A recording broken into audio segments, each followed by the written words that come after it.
welcome to the deep dive. You know, in today's business world, things feel, well, pretty chaotic sometimes. Definitely, like a whirlwind. Yeah, AI changing everything, constant flux. Yeah. It's tough to keep up. And that old way of thinking, everyone in their little box. It's just not cutting it anymore. Exactly. We need people who can connect the dots, see the bigger picture. Interdisciplinary thinkers, really. That's the key term. Which is why today we're diving into something really fascinating. It's based on an article by Dr. Vikas Kumar Tyagi called Strategic Intelligence, an Interdisciplinary Thinking Revolution for the Modern MBA. A great read. Our mission today, to pull out the absolute core insights that can help you think better. Especially, and this is important, if you're prepping for an interview and want to show you truly get how modern business fits together.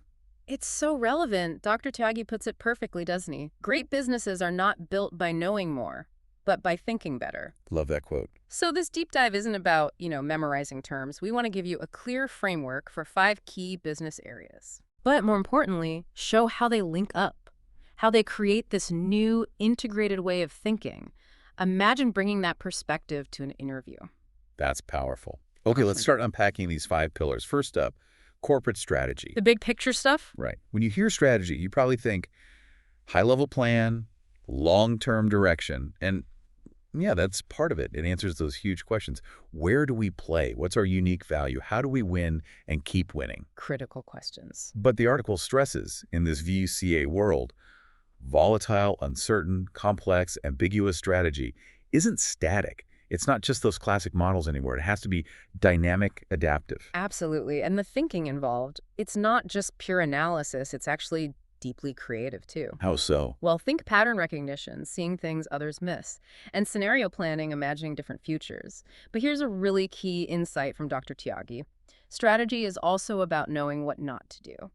Discipline. Exactly. It's this blend of sharp, convergent logic and expansive, divergent imagination. Showing you can do both in an interview. That's impressive. That makes sense. And strategy doesn't exist in a vacuum, right? Yeah. The interlinks are crucial. Like business research gives strategy actual data, not just gut feelings. Grounds it in reality. Yeah. And critical thinking that keeps ego out of the equation, challenges assumptions. Super important. Then you have design thinking infusing empathy, making sure the strategy serves real people. And analytics helps test and validate the strategic bets before you go all in. It's all connected. A real ecosystem of thought. Think about Apple.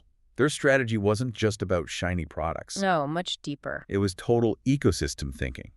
Design, user behavior, market control. They built a whole digital lifestyle. Yeah. That's integrated strategy. Masterclass. Okay, pillar number 2, business research methodology. Now, research might sound a bit dry, academic maybe, It can have that reputation. but here's where it gets really interesting, especially for interviews. You want to show your evidence-based? Like, this is the core of that. The backbone, really. It's about defining problems rigorously, forming hypotheses you can actually test, picking the right methods, collecting good data, and then the crucial part, pulling out actionable insights. Dr. Tyagi calls it finding clarity in decision fog. I like that phrase. It really cuts through the noise. It does. It turns uncertainty into, okay, here's what the evidence suggests we should do. And doing research well, it cultivates such valuable thinking skills. Structured reasoning, precision, even methodological creativity. How do you mean creativity? Well, choosing the right way to find an answer, sometimes that requires creative thinking about methods. It builds that habit of asking why, how, what next, in a really sound scientific way. So in an interview, if you can explain how you'd research a problem, define variables, think about bias, interpret results, that shows incredible discipline. Exactly. It shows you value verifiable answers over just, opinions. You're a real problem solver. Totally. It's the difference between a guess and a calculated move. Yeah. And the connections here are huge. Research feeds strategy with real insights, not assumptions. No more boardroom fantasies. Right. It works hand in glove with design thinking. You test your empathetic designs with real data. It powers analytics because, well, garbage in, garbage out, right? Absolutely. Clean data is everything. And it sharpens critical thinking by forcing you to question your own findings, look for biases, confirm causality. It keeps you honest. Think about Netflix. They didn't just guess what shows to make. Oh, no, far from it. They built their empire on relentless user data experiments. Their content strategy, rooted entirely in research precision, It shows how research drives massive business success. Reducing risk, hitting the mark, powerful stuff. Okay, moving to pillar 3, marketing research and analytics. This is where, the rubber meets the road with customers. Understanding and measuring. Precisely. It connects consumer behavior to marketing action.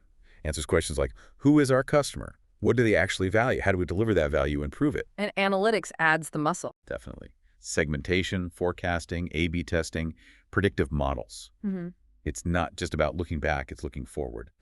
And if we connect this back to the thinking skills, marketing analytics requires this blend. You need the quantitative literacy, the comfort with numbers, but also visual storytelling, making data talk. And just good old business sense. Dr. Tyagi nails it. Analytics without context is useless. Context without data is blind. That's such a great line. It really is. It fuses that left brain logic with right brain narrative. You're not just crunching numbers, you're understanding the humans behind them. Explaining that in an interview, huge advantage. I love that framing. And the interlinks are so clear. Marketing analytics gives you evidence for strategic choices, pricing, market entry. Makes strategy tangible. It supports design thinking by giving you hard data on how prototypes perform. It depends entirely on good research methodology for reliable data. Foundational. And of course, it needs strong critical thinking to interpret the results correctly. Are we seeing correlation or causation? Big difference. Crucial distinction. Zomato is a great example here. They used analytics, saw users dropping off at the cart stage. Why? The million-dollar question. Exactly. Data sparked the question. Then they used design thinking, backed by research, to figure out the why and redesign the UX.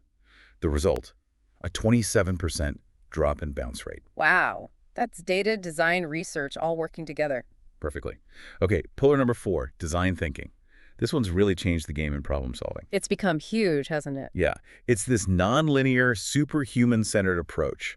Forget top-down dictates. It's all about empathy, quick iteration, co-creating with users. The 5 stages: empathize, define, ideate, prototype, test. Exactly. It reframes problems as this journey of exploration, learning by doing, even embracing a bit of uncertainty. Which raises that key question. Yep. What kind of thinking does this foster in you? Good question. What would you say? Well, definitely empathy.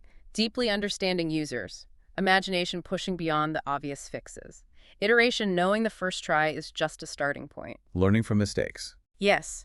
Humility and comfort with failure. Seeing failure as data, as learning. It forces you to ask, what does the user really need, maybe even subconsciously? That mindset. Incredibly valuable to employers. It shows you dig deep. It's about making things people genuinely connect with.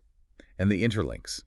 Design thinking makes strategy user-aligned, ensures it actually matters to people. Connects the grand plan to human needs. It adds that rich, qualitative why to quantitative research, the human stories behind the numbers. Contextualizes the data beautifully. It lets you test marketing ideas in the real world quickly with prototypes.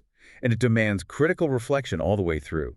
Stay agile, course correct. Constantly learning and adapting. Think about Procter & Gamble. They used design thinking, actually went into people's homes, watched them clean. Real empathy in action. And that led to Swiffer, a billion-dollar idea born not in a lab, but from understanding real user frustration. Amazing example of the process. Okay, finally, the 5th element, the one tying it all together, critical thinking. The invisible thread, as Dr. Tyagi calls it. Yes, it weaves through everything else. It's more than just being clever.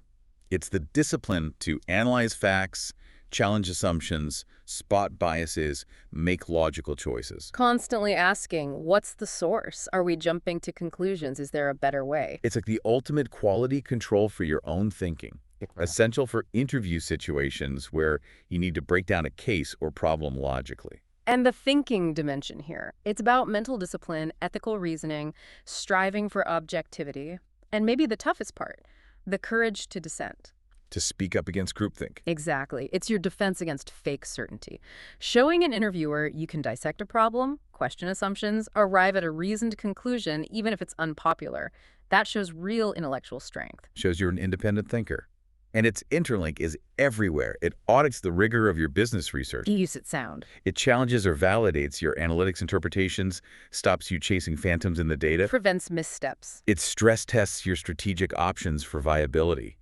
Are these plans actually realistic? Grounded in reality. And it keeps design thinking feasible, preventing brilliant ideas that just can't be implemented. It holds it all accountable. The ultimate sanity check. The classic cautionary tale is Kodak, isn't it? Oh, absolutely. Tragic, really. Their failure wasn't lack of innovation. They invented the first digital camera. Incredible irony. It was a massive failure of critical thinking. They couldn't see the implications of digital, clung to their old film model, ignored the writing on the wall. A stark reminder of what happens when critical thinking fails at the strategic level. So we've covered corporate strategy, business research, marketing analytics, design thinking, and critical thinking. What does it all mean when you put it together?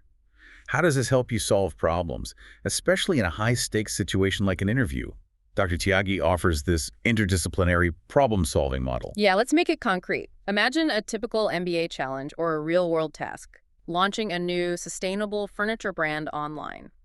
How would you use these 5 pillars? Okay, walk us through it. Right. First, business research. You'd start there. Surveys, market analysis, maybe focus groups. Define that market gap precisely. Who needs this? What are their pain points? What are competitors missing? Laying the factual groundwork. Exactly. Then, corporate strategy. Based on that research, you frame your whole approach. What's our unique value? How do we position ourselves against competitors? Luxury, affordable, direct to consumer. That's your strategic blueprint. Got it. The overarching plan. Next, marketing, research, and analytics. Now you get specific. Segment your audience based on values, buying habits, forecast sales, build detailed customer personas using both numbers and stories. Maybe use predictive models for marketing channels or customer lifetime value. Making the marketing data-driven. Precisely. Then, as you build the online store, design thinking becomes central. Prototype the website UX/UI. Run A/B tests, get user feedback immediately, iterate on the checkout, the product display, constantly refining based on how real people interact. Making it user-friendly and effective. Yes. And finally, weaving through every single step, critical thinking. The constant filter. You're running scenarios, questioning every assumption from the research, challenging if the strategy is feasible, auditing the financials, checking if the design is practical, always asking, does this make sense? Are we solving the right problem? Is this truly sustainable? That's a fantastic illustration of how they all have to work together dynamically. It's not sequential, is it? It's iterative. Not at all sequential. It's a dance between them, and Dr. Tiagi's point is key. A real interdisciplinary thinker doesn't just use these as separate tools. They connect them, adapt them, generate insights that move people, not just products. That integration is your differentiator. The article also briefly mentions how this changes education, moving from separate courses to integrated studios, using complex simulations where you have to use all 5 modes of thinking. And building a thinking portfolio. Yeah. Documenting your reasoning, your failures, your insights, assessing how you think, not just what you know. Makes sense. And why does this matter so much right now? Because as AI automates more tasks, Your unique value changes. exactly. Your sustainable edge isn't knowing facts AI can retrieve, it's asking better questions, thinking across boundaries, connecting empathy with logic, speed with depth. Fusing these 5 disciplines, that shapes a future-ready leader, a systems thinker, a wiser decision maker. That's what you need to convey. So wrapping this up, the core message from Dr. Tyagi from this deep dive is really clear. The modern professional, the modern MBA grad, isn't just a walking encyclopedia of business models. Not a repository, no. They're a creator of meaning, Yeah. a bridge between evidence and insight, a strategist with, as the article says, both soul and structure. You know, you can teach anyone software skills or how to draw a matrix. That's the easy part. But the real impact, that comes from the mind that knows when and how and why to use those tools, or maybe, even more importantly, when not to use them. It really is about thinking better, not just knowing more stuff. Wisdom over just data. So this isn't just about business techniques, it's a philosophy. It's not just education, it feels like evolution. Yeah. It's not just business. This is strategic thinking redesigned. Well said. And for you, the listener, as you prepare for whatever's next, maybe that big interview, think about this. How can you demonstrate you're not just knowledgeable, but you're an interdisciplinary strategic thinker? What connections will you make? How will you show them? You think better. That's something to reflect on.